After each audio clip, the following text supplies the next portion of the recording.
tentang konflik kian tajam antara PBNU versus Jatman Habib Lutfi. Apakah PBNU mampu bersikap tegas terhadap Jatmannya Habib Lutfi atau sebaliknya? Baik, di studio telah hadir Kiai Ubedillah Ahmad Tamamunji, dosen UIN Wali Songo, kemudian Mas Taufik CH, praktisi hukum.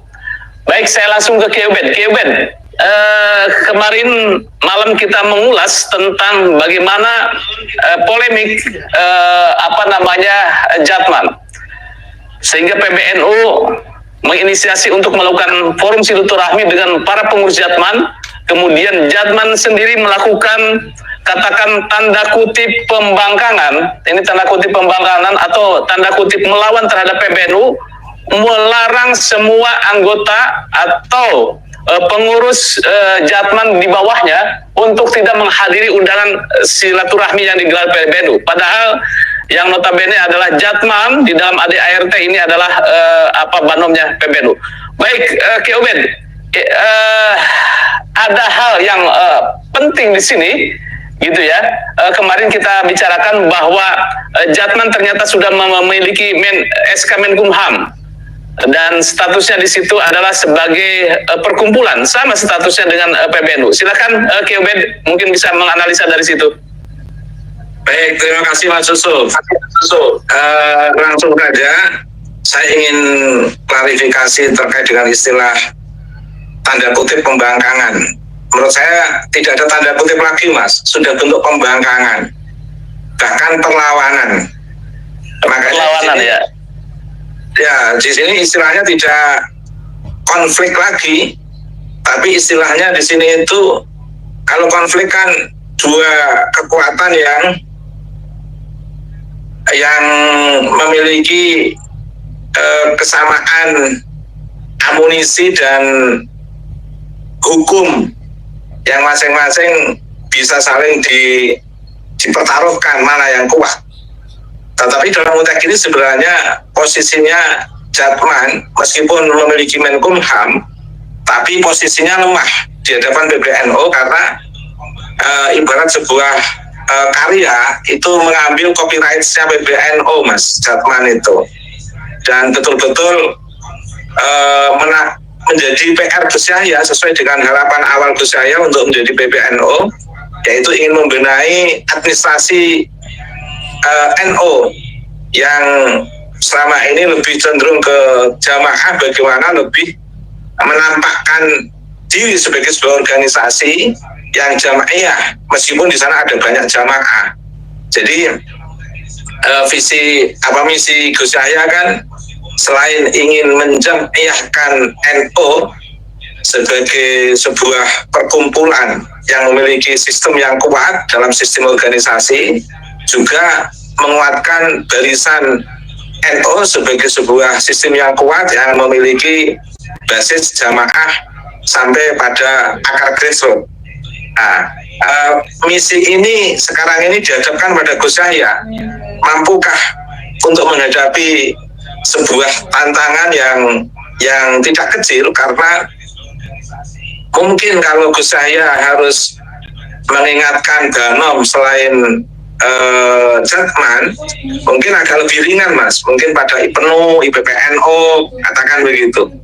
Tapi ketika sudah Jatman, bukan persoalan berat atau ringan, ini karena persoalan berhadapan dengan orang-orang tua di satu sisi. Nah, sementara kondisi real sekarang ini, Jatman seperti yang saya katakan kemarin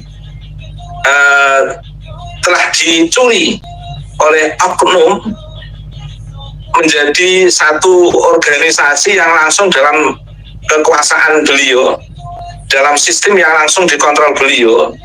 Dan itu nampak dari surat resmi Jatman yang diedarkan dan beredar luas dan sudah mendapatkan tanggapan dari banyak pihak yang betul-betul melarang undangan untuk melarang para anggotanya untuk mengikuti arahan atau undangan silaturahim. Dan itu salah besar, Mas.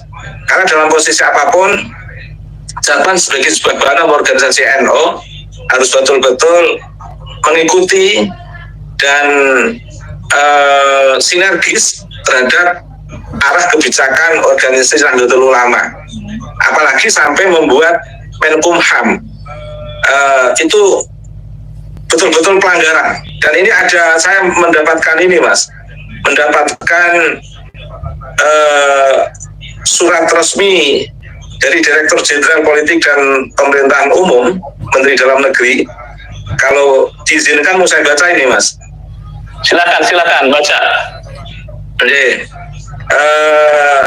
Nomor 5 dan seterusnya, sifat dan seterusnya lampiran kepada yang terhormat Saudara Gubernur se-Indonesia, kedua Saudara Bupati Garing Wali Kota se-Indonesia, perihal penjelasan organisasi Nahdlatul Ulama sebagai badan hukum. Berdasarkan surat edaran Menteri Dalam Negeri nomor 900 garing 4627 garing S garing SJ tanggal 18 Agustus 2015 tentang penajaman ketentuan pasal 298 ayat 5 Undang-Undang nomor 23 tahun 2014 tentang pemerintahan daerah dan surat Ketua Umum PBNU nomor 370 garing B titik Romawi 2 titik 07 garing 02 garing 2016 tanggal 19 Februari 2016 perihal dana hibah kepada struktur dan perangkat organisasi Nahdlatul Ulama di daerah. Bersama ini kami sampaikan hal-hal sebagai berikut. 1. Berdasarkan ketentuan pasal 83 huruf B Undang-Undang nomor 17 tahun 2013 tentang organisasi kemasyarakatan menyebutkan bahwa ormas yang telah berbadan hukum berdasarkan Statutes 1870 nomor 64 tentang perkumpulan-perkumpulan berbadan hukum yang berdiri sebelum proklamasi kemerdekaan Republik Indonesia dan konsisten mempertahankan negara kesatuan Republik Indonesia tetap diakui keberadaan dan kesejarahannya sebagai aset bangsa, tidak perlu melakukan pendaftaran sesuai dengan ketentuan undang-undang ini. 2. Sehubungan dengan hal tersebut di atas, organisasi Nahdlatul Ulama telah resmi mendapat legalitas badan hukum dari pemerintah melalui government Bizlight sejak tanggal 6 Februari 1930 sebagaimana tercatat dalam Bizlight nomor 19 tahun 1930. 3. Mengingat pertimbangan tersebut, maka organisasi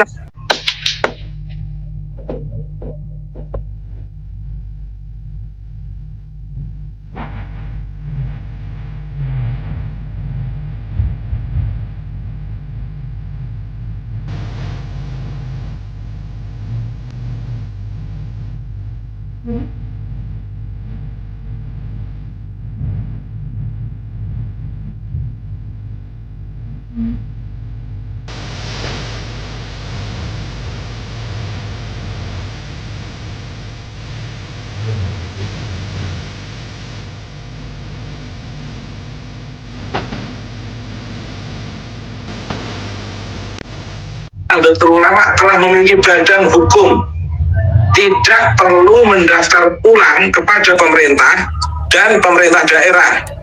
Begitu juga badan otonom yang berada di bawah organisasi Nahdlatul Ulama sehingga dapat diberikan dana hibah sesuai dengan ketentuan peraturan perundang-undangan. Demikian disampaikan dan atas perhatiannya kami ucapkan terima kasih. Direktur Jenderal Politik dan Pemerintahan Umum tertandatangani Sudarmo. Tembusan yang terhormat Bapak Menteri Dalam Negeri sebagai laporan dan Ketua Umum PBNU. Melihat dan mengacu pada edaran ini Mas, sebenarnya Banom sudah tidak perlu membuat Menkumham lagi karena itu sudah menjadi bagian dari satu koordinasi dengan Nahdlatul Ulama. Itu Mas, terima kasih Mas.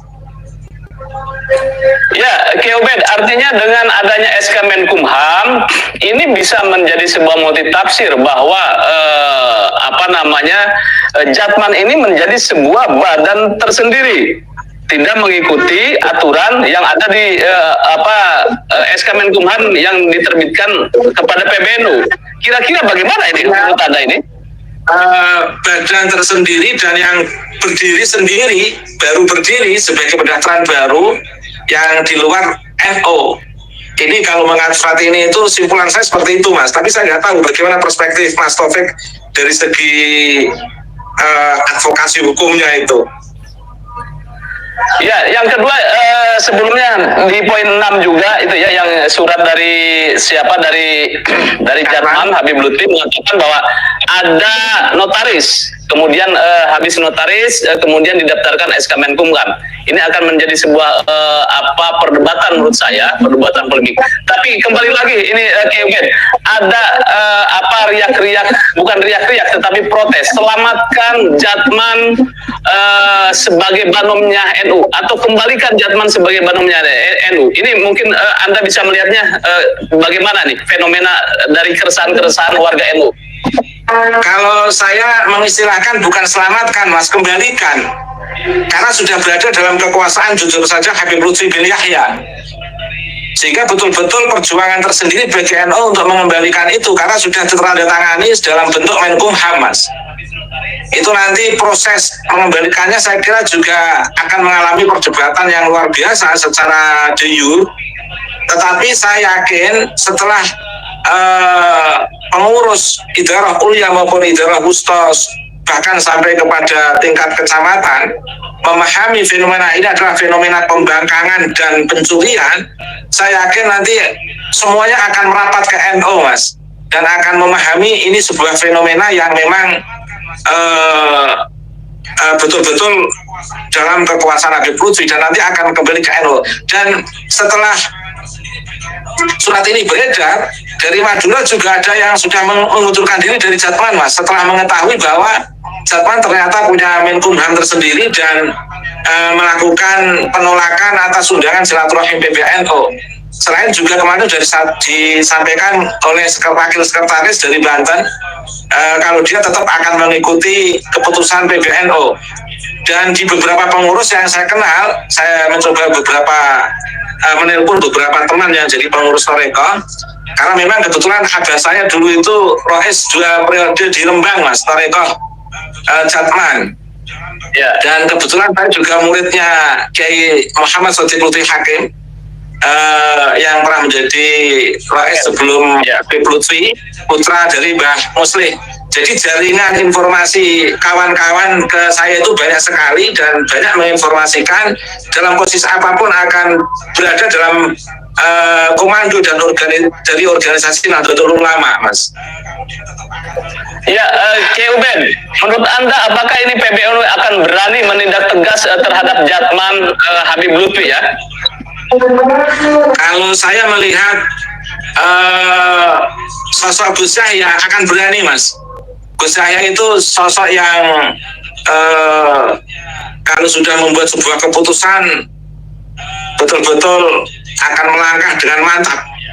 Meskipun ada banyak pertimbangan dalam tadi saya, tapi paling tidak ini karena sudah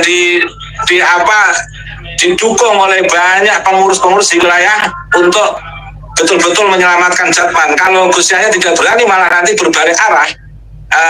Pengurus-pengurus di idarah kuliah Wusto dan beberapa daerah nanti malah mempertanyakan komitmen dan kesiapan Gus Yahya menahkodai pengurus besar Nahdlatul Ulama, Mas. Ya, kalau surat yang ditandatanganin untuk mengundang di situ kan Kiai Julfa, wakil ketua, kemudian juga Lukman Hakim, ini senior kita nih di UIN Palit Songo, itu wakil sekjen. Itu tidak langsung Gus Yahya sama Gus Ipul ya, Kiai? Nggak apa-apa, itu kan hanya surat undangan silaturahim, Mas.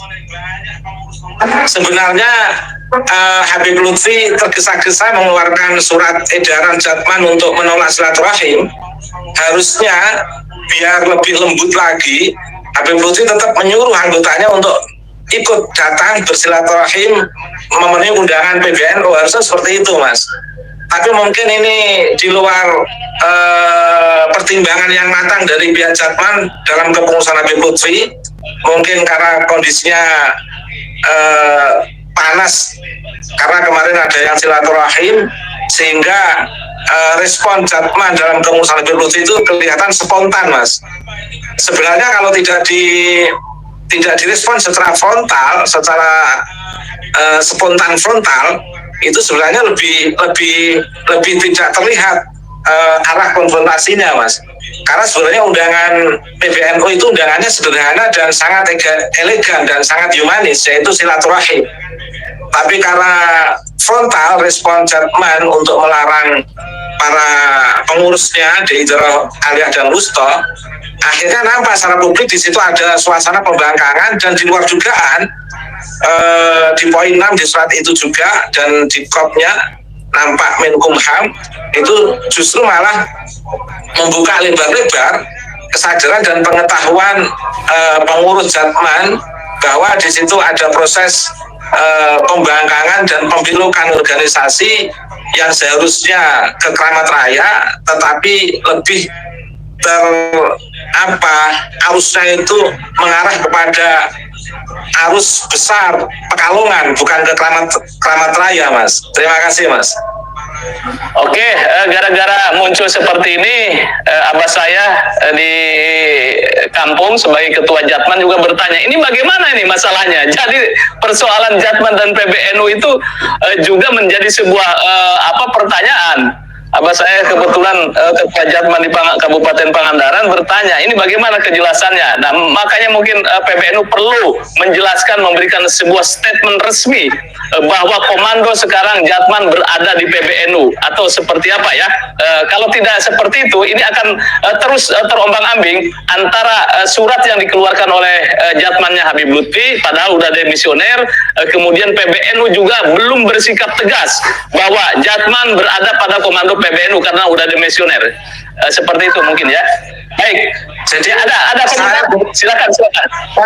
Saya jadi teringat pesannya Gus Dur Mas kepada saya Kiai Haji Said Akil Sirot, pasca kepemimpinannya akan terjadi fitnah di NU, fitnah besar.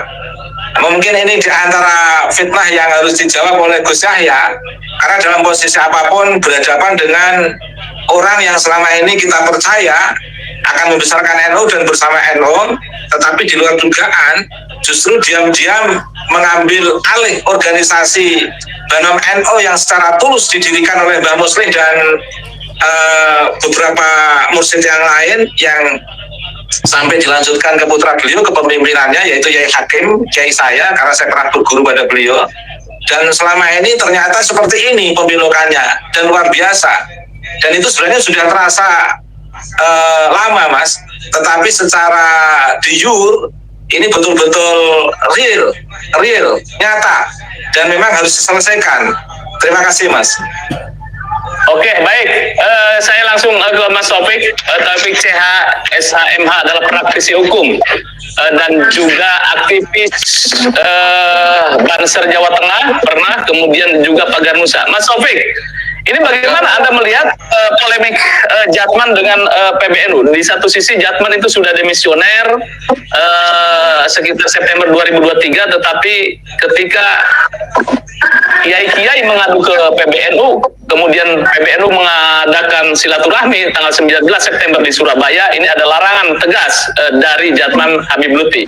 Apakah ini bentuk sebuah pembangkangan dari sebuah Banom, atau seperti apa Anda melihatnya?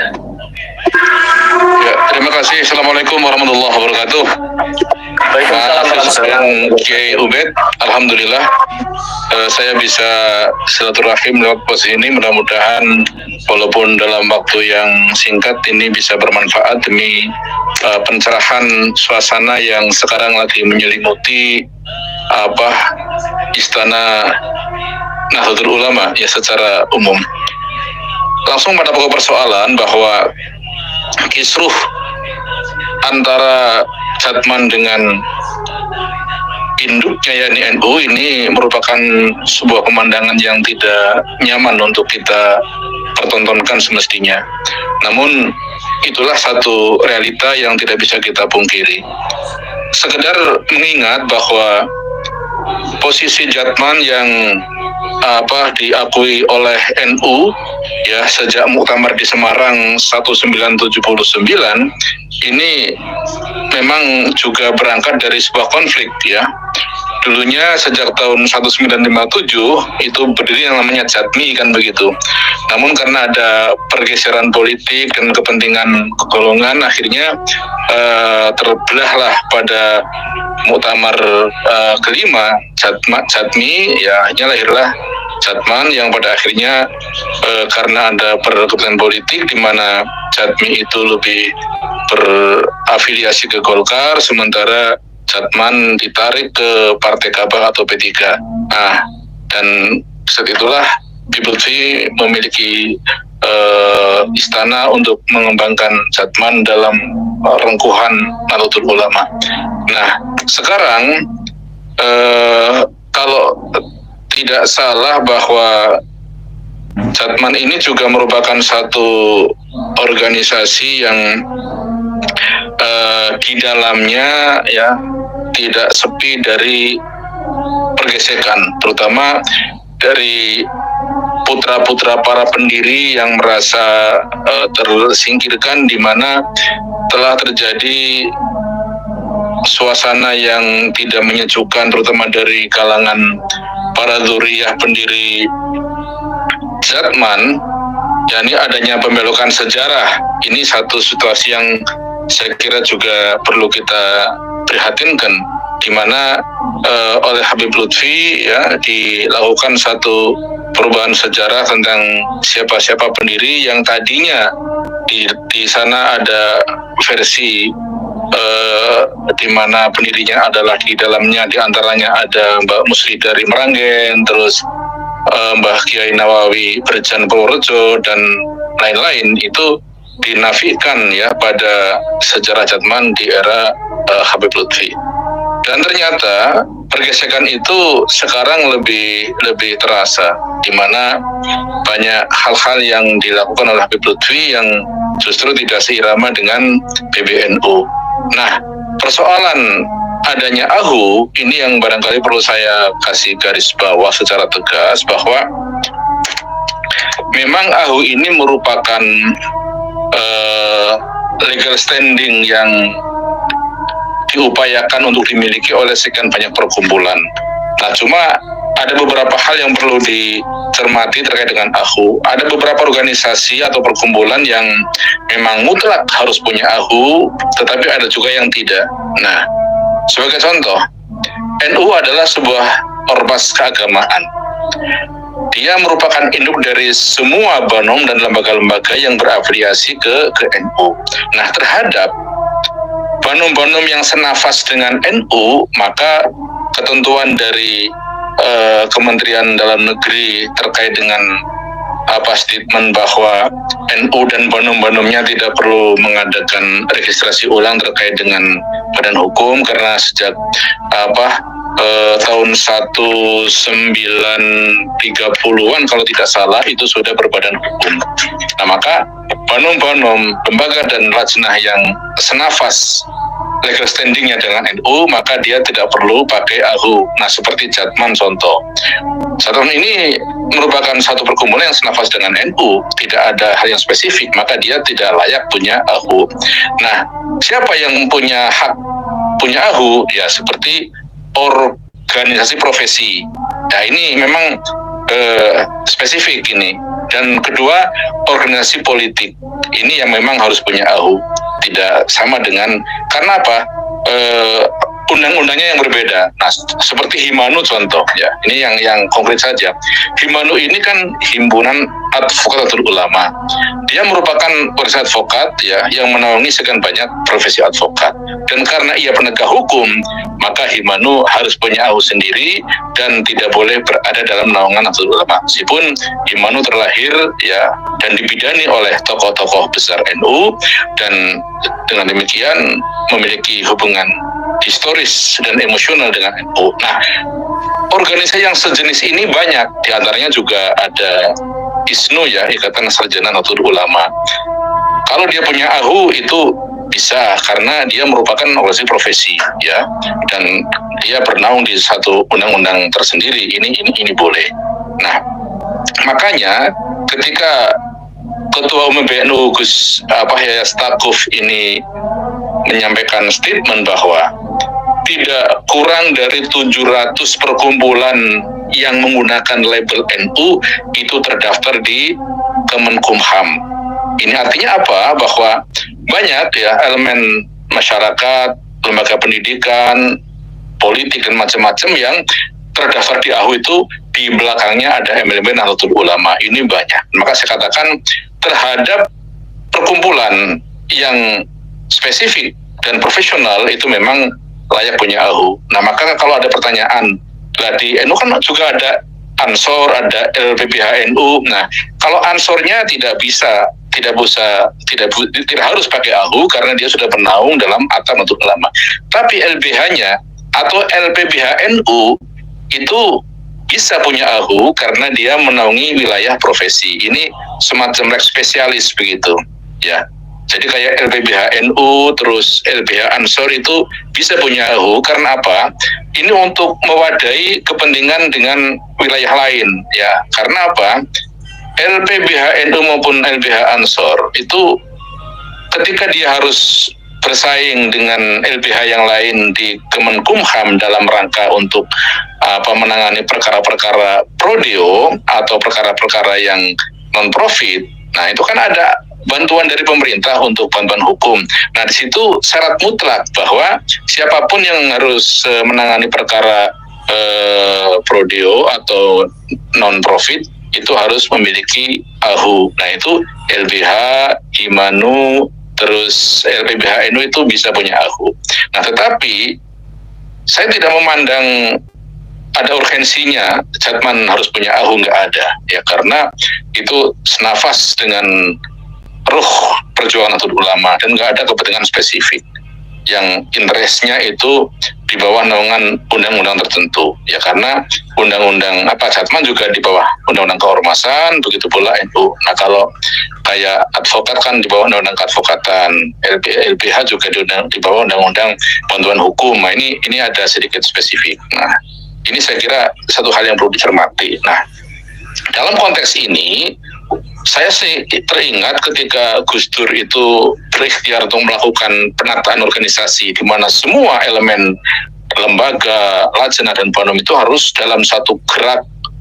Nah, ini sudah dimulai zaman Gus Dur. Seperti sekolah-sekolah ma'arif ya, itu mau ditertibkan semuanya pakai NU ya, jangan terjadi bahwa yayasan tertentu itu memiliki kiprah tersendiri di luar jangkauan NU. Nah, sehingga sampai yayasan saja itu diharapkan oleh Gus Dur waktu itu tetap dalam satu yayasan yang dimiliki oleh PBNU. Ya, termasuk legalitasnya. Nah, ini. Maka ikhtiar zaman Gus Dur ini harus ditegakkan terus oleh Gus Yahya ini. Jangan sampai kendor untuk menghadapi situasi ini. Nah, maka kalau ada perlawanan dari Jatman, ya saya kira harus bijaklah PBNU untuk memberikan satu sikap yang bijak tetapi tegas, jangan sampai loyo ya, jangan sampai kalah dengan gerakan pengurus Jatman sekarang yang saya kira sudah sedikit ya di luar rel. Saya kira itu Mas Yusuf. Ya, kalau tidak salah juga itu Jatman ada SK notaris ya.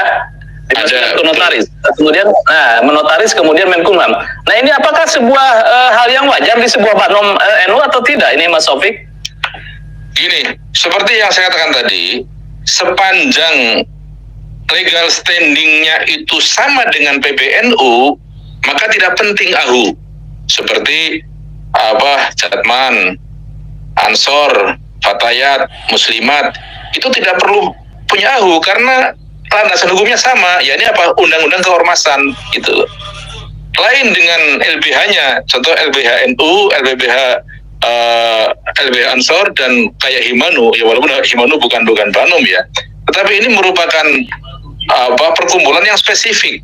Nah, berlaku hukum lex spesialis, ya. Jadi ada dalam istilah lex spesialis derajat legis generalis. Artinya apa?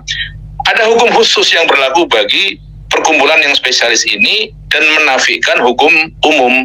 Nah, maka ini untuk Jatman ya sangat tidak etis gitu loh, karena Jatman bukanlah perkumpulan spesifik ya, tetapi tetap dia sebagai ormas keagamaan gitu, Mas. Saya kira itu. Ya, kalau dalam bunyinya ini kan sebuah perkumpulan, artinya sama dengan PBNU ya. Ini Iya, dengan betul. NU adalah Jatman ada perkumpulan. Ini bisa menjadikan sebuah interpretasi bahwa Jatman ini sudah menjadi sebuah ormas sendiri atau seperti apa ini, Pak Taufik? Kita tarik korelasinya sehingga Jatman pun memberikan instruksi, walaupun ini status kepengurusannya sudah demisioner 20 September 2023 itu sudah selesai, tetapi sampai sekarang belum ada muktamar, kemudian mengeluarkan instruksi bahwa untuk tidak menghadiri acara silaturahmi yang digelar PBNU. Ini bagaimana nih Mas Taufik? Ya, saya sangat sayangkan sikap dari Jatman yang seolah-olah dia sudah overconfident gitu. Dia merasa menjadi raja kecil dari kebesaran Nahdlatul Ulama. Ini yang saya kira perlu diperhatikan oleh para masyayikh, oleh para pendiri Jamiah Thariqah ini, dan oleh ya terutama para muhibbin lah yang masih bernaung di bawah Jatman, agar sadar untuk tidak ya menjerumuskan Jatman lebih jauh ya dari apa yang kita bayangkan. Sebab kalau seandainya karena overconfident tadi, terus Jatman akhirnya mendeklar untuk keluar dari PBNU, toh kita sudah punya AHU. Ini boleh-boleh saja, tapi kan ini malah petaka bagi kebesaran Nahdlatul Ulama dan bagi para kiai yang sejak awal itu nguri-nguri jamaah ini, nguri-nguri jamiah ini agar tetap dalam naungan NU, tapi karena ada kepentingan tertentu, ada visit interest dari oknumnya, maka terbawalah kepada arus yang menyesatkan menurut saya. Jadi sekali lagi saran saya kepada teman-teman yang ada di sekitar Jatman, ya kan di sana juga banyak pakar hukum, banyak ahli hukum, untuk tidak membawa Jatman ini jatuh terjerembab ke lembah nista. Sebab kalau sudah dia lepas dari koridor NU, ya nanti gampang dipecel kan begitu. Gitu Mas. Kalau saya baca kembali ADART NU ya, PBNU, bahwa salah satu banom adalah Jatman, Jamiah Ahli Thariqah Mu'tabaroh An-Nahdiyah. Itu masih di situ di ADART-nya. Tetapi apakah sebuah organisasi banom bisa mendeklarasikan secara sepihak bahwa kami keluar dari organisasi atau struktur PBNU? Yaitu sebagai praktek pembangkangan. Jadi bisa saja dia mendeklar keluar dari NU ya, dan dia bisa karena dia sudah punya AHU gitu loh. Tapi kan ini pembangkangan, dia tidak taat pada ADART gitu loh.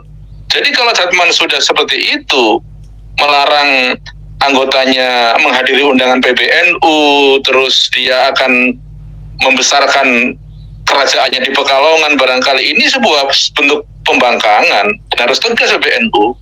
Ya karena jelas dia pun harus tunduk patuh pada ADART NU sebagai banom gitu loh. Dan kuat mana antara banom dengan AHU? Ya kuat ADART NU daripada AHU. Ya. Karena dia sudah berkomitmen untuk menjadi banom sejak awal. Ya kan? Sejak muktamar di Semarang. Nah, kok tahu-tahu sekarang dia melakukan pembangkangan, terus menganjurkan anggotanya untuk tidak menghadiri undangan PBNU, ini kan satu ironi yang perlu kita prihatin bersama gitu Mas. Oke, satu lagi Mas Taufik, apakah Gus Yahya ini berani atau PBNU berani menindak secara tegas seperti desakan-desakan dari netizen, tindak tegas, kemudian langsung take over gitu kan karena sudah demisioner? Apakah ini bisa berani PBNU melakukan itu? Harus berani. Amankan lembaga Jatman. Abaikan oknum yang telah memanfaatkan Jatman untuk kepentingan pribadi. Itu yang terpenting. Karena apa? Jatman adalah banom NU. Maka siapapun yang melakukan pembangkangan personal ada personality split di sini, maka singkirkan personal itu. Amankan kandangnya, yakni Jatman. Jangan sampai kita sebagai NU itu kalah oleh kepentingan pribadi. Amankan organisasi. Itu, Mas. Oke, baik, ke Kebet, bagaimana setelah kita mendengar pemaparan secara pandangan hukum oleh praktisi hukum Mas Taufik terhadap status dari Jatman dan gerakan-gerakan yang dilakukan oleh Jatman. Silakan, Kebet. Jadi saya tadi menyimpulkan secara singkat dari Mas Taufik, dengan adanya badan hukum dan adanya surat yang beredar itu clear bahwa Jatman telah melakukan pembangkangan dan dengan adanya Menkumham itu sebagai bentuk eksistensi Jatman untuk dalam tanda kutip bisa mandiri tanpa NU karena adanya Menkumham itu. Tapi perlu diketahui de jure tentang Jatman yang dibelokkan ke Pekalongan itu tetap tidak akan memperkuat Jatman karena basis dari anggota Idarah Aliyah dan Wusta di Jatman itu adalah para anggota dan diantaranya adalah para mursyid-mursyid yang memiliki komitmen kuat terhadap Nahdlatul Ulama, Mas. Dan tentu ini dibutuhkan komitmen Gus saya sebagai pengurus PBNU untuk memperbaiki dan mengklirkan tentang organisasi-organisasi atau banom-banom di bawah PBNU. Kalau PBNU tidak memiliki komitmen dan memiliki langkah-langkah yang cepat dan akurat, terukur, saya perkirakan para pengurus Jatman baik di daerah Ulia maupun Wusta itu nanti akan melakukan langkah-langkah senyap yang dengan sendirinya akan mundur dari Jatman, Mas. Karena dalam kondisi apapun surat Menkumham itu saya yakin belum tersosialisasi di pihak pengurus tingkat Idarah Aliyah Wusta dan sampai ke tingkat kecamatan. Kalau itu disosialisasikan, Mas, saya kira dari awal mereka akan menolak. Karena mungkin banyak pengurus yang lebih fokus kepada praktek ritual-ritual ketarekatan di lingkungan Nahdlatul Ulama dan tidak banyak mempermasalahkan hal-hal yang bersifat teknis, sehingga itu tidak terbaca secara publis.